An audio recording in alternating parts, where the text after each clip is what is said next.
Hello, everyone. Welcome back to the Pot Smoker's Bible. My name is Zion. I'm the author of the Pot Smoker's Bible, which contains the prophetic book of Zion, where I get my name and authority. It comes from the Ketuvim, or Old Testament, of the Christian Bible. I use the King James Version of the Bible to write the book of Zion, or to put together the book of Zion, which is the prophecy of Israel, as told in the words of the prophets themselves, passed down to us from the 3,000 years ago. It is this book, the Book of Zion, that led me to my theory of how science is magic and how religion leads to science and magic. I know that seems like a big impossibility, but impossibility is just not true.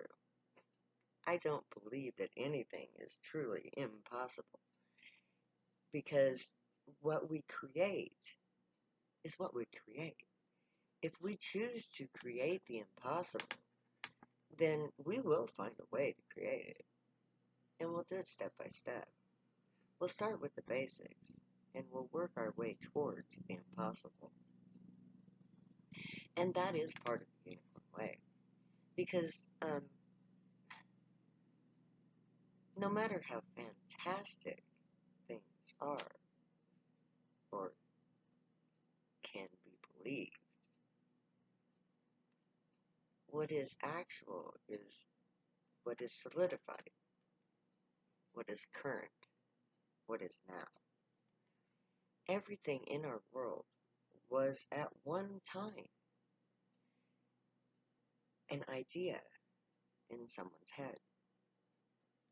And that person took that concept, that idea, and worked out the specifics of its creation.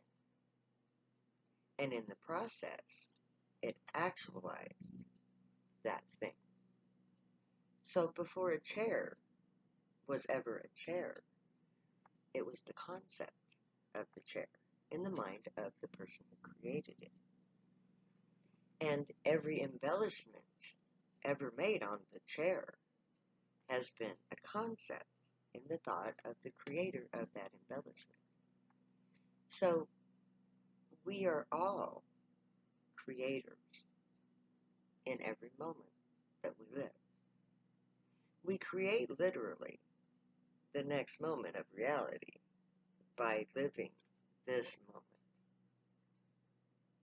And what we project into that next moment becomes what is present in that next moment.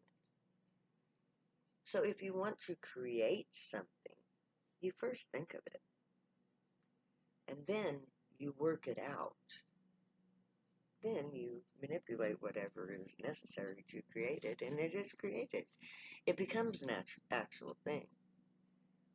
That is the process of creation. That is the nexus of reality. That is magic. And it all comes from the quantum field, the energetic actualizing place. Because time and space is a place that we live. We live in time and space. And that nexus between the time and space is us. We actualize it in the moment. Time and space could not exist on any scale without the actualization of the single. No creation is created without the singularity, the nexus of that creation. And when we take control of that creative force, we enter the quantum field.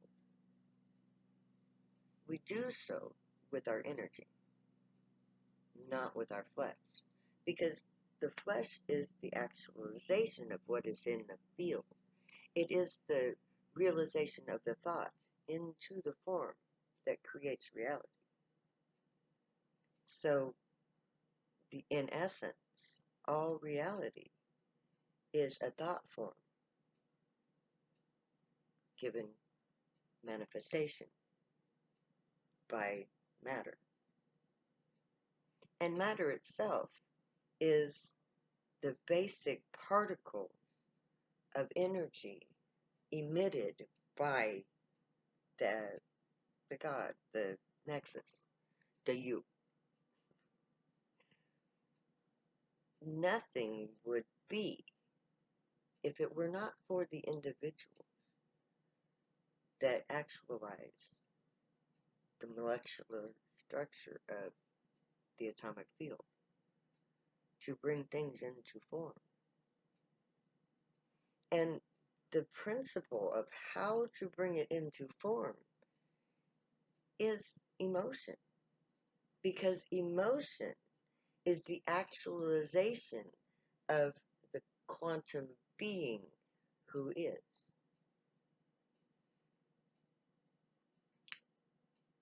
I think, therefore I am, is that principle. But it is I am, therefore I think. And because I think, I imagine, and because I imagine, I create, and because I create, there is. So it's a process of creation that we all go through on a quantum level in every actualized moment of our lives. And when we die, it is because that which is within us is done actualizing.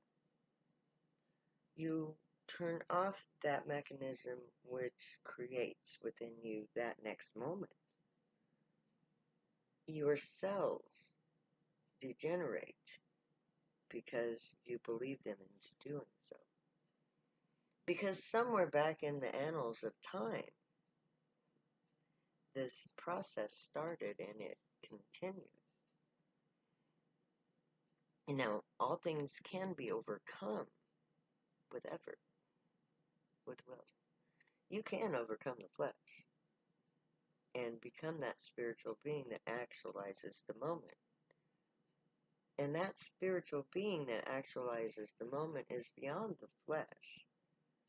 Flesh has a limited form unless the soul contained in the flesh ascends to the higher level where it can perpetuate life within itself. That's the goal. That's the Godhead. That's the eternal life. To actualize the physical through spirit to become eternal. And to do that, you have to actualize it in your head first. But we live in a reality that is so far removed from that goal that we have reduced ourselves to vassals feeding other beings and binding those beings to us, as I spoke of in my last episode. So we have stalled our process of ascension while we worked out all our bad karma and how we brought out of ourselves all the darker aspects of ourselves and let them play and created this world that we live in. Now, because we live and breathe, we are quantum beings encased in flesh and we affect the quantum field with everything we do, say, think, and feel. And every being on this planet, every living entity on this planet contributes to the life force of this planet.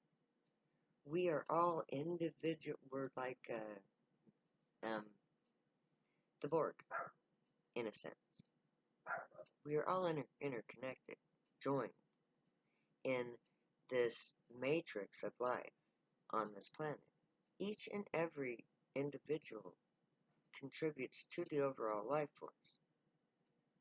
So the overlying life force is bound by the individuals contained within it.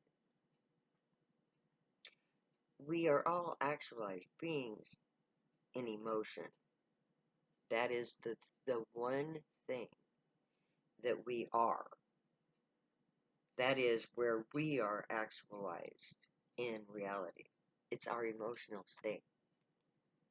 And the emotional state that we have is that which we give off into the life force that is created by our joint emotional state.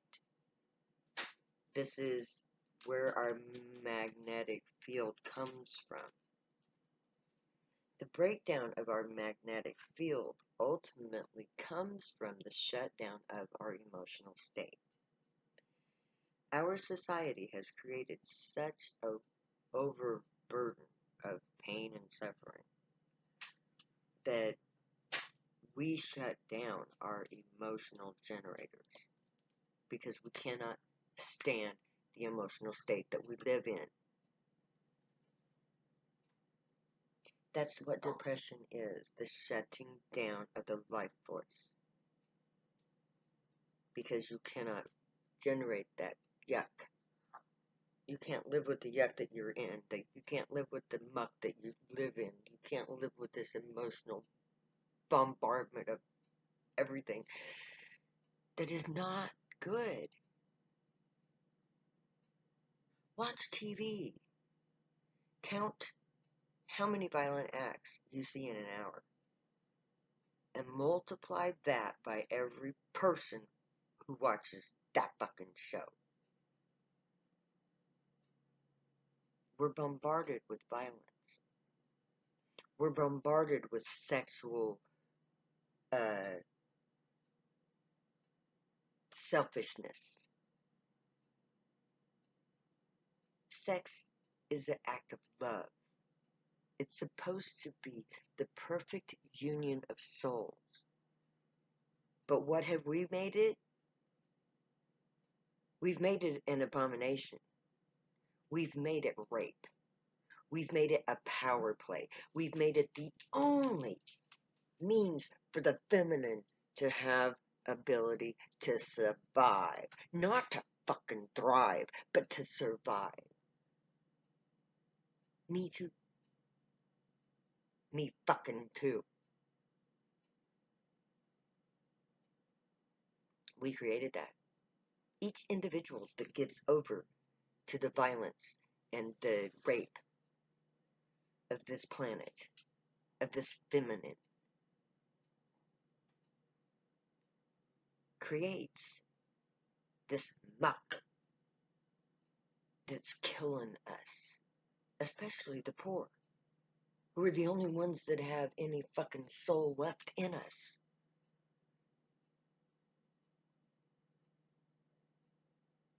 So we need to find our joy.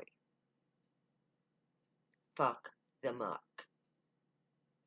You find a reason to smile.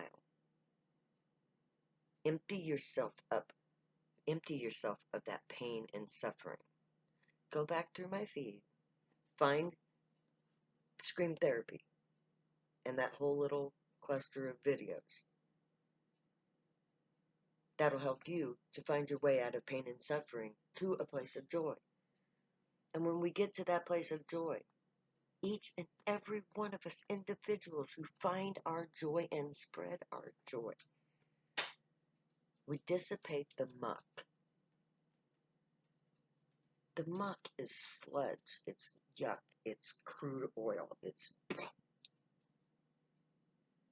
and it comes from our tears, our rage, our violent acts, our glorification of those violent acts. That amplifies it. Stop amplifying bad things. Let the great watch over you, provide for you, protect you, keep you from all harm, and teach you right from wrong. May you be worthy of them, because you're not. May your thoughts, words, and deeds reflect truth, good, and light, the unicorn way, so you can be worthy. Find your joy, spread your joy, flip this, fuck the muck. Stay happy and high. Know I love you. Later. I'll never say goodbye.